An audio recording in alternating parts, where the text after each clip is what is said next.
500 ఏళ్ల నాటి వివాదం ముగిసిపోయి ఇటీవలే అయోధ్యలో దివ్యరామ మందిర ప్రారంభోత్సవం జరుపుకుంది. అప్పటినుంచి నిత్యం దేశవ్యాప్తంగా భక్తులు అయోధ్యకు పోటెత్తుతున్నారు. లక్షల సంఖ్యలో వస్తున్న భక్తులను కంట్రోల్ చేయలేక అయోధ్య రామ మందిరం వద్ద ఉన్న సెక్యూరిటీ సిబ్బంది ఎన్నో అవస్థలు పడ్డారు. ఇక అయోధ్యలో బాలరాముడు కొలువైన తర్వాత తొలిసారి శ్రీరామనవమి ఉత్సవాలు జరగనున్నాయి. ఈ ఉత్సవాల కోసం శ్రీరామ జన్మభూమి తీర్థక్షేత్ర ట్రస్ట్ అంగరంగ వైభవంగా ఏర్పాట్లు చేస్తోంది. 500 ఏళ్ల తర్వాత అయోధ్య రామ మందిరంలో రామ్లల్లా జయంతి వేడుకలు జరగనున్న నేపథ్యంలో అయోధ్యలో రామ జన్మోత్సవం శోభ సంతరించుకుంది. అయోధ్యలో వేడుకలు ఘనంగా నిర్వహించనున్నారు.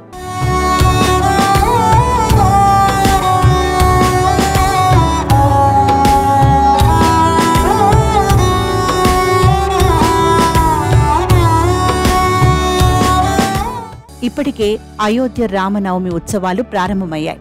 రామ్నగర్లోని 8000 మఠాలు, దేవాలయాలలో అభినందన పాటలు, వివిధ ఆచారాలు ప్రారంభం కానున్నాయి. ఇక రామ్ జన్మోత్సవం శుభ సమయంలో రామ్లల్లాను చైత్ర ప్రతిపాద నుంచి రామనవమి వరకు ఖాదీతో చేసిన ప్రత్యేక దుస్తులతో అలంకరించనున్నారు. ఇక ఈ ప్రత్యేక ఖాదీ దుస్తులను రామ్లల్లా కోసం ప్రముఖ డిజైనర్ మనీష్ త్రిపాఠి తయారు చేశారు. ప్రత్యేక ఖాదీ కాటన్తో బాలరాముడి దుస్తులు తయారు చేసినట్లు తెలిపారు.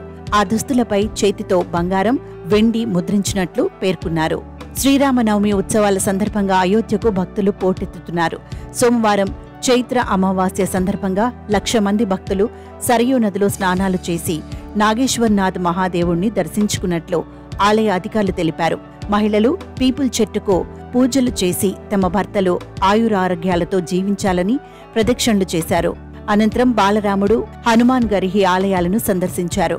ప్రస్తుతం వేసవి సందర్భంగా ఎండలు మండుతుండటంతో భక్తుల కోసం శ్రీరామ జన్మభూమి మార్గంలో 600 మీటర్ల దూరంలో జర్మన్ హ్యాంగర్ను ఏర్పాటు చేస్తున్నారు. రామ జన్మభూమి బాట నుంచి కాంప్లెక్స్ వరకు జూట్ కార్పెట్ వేస్తున్నారు.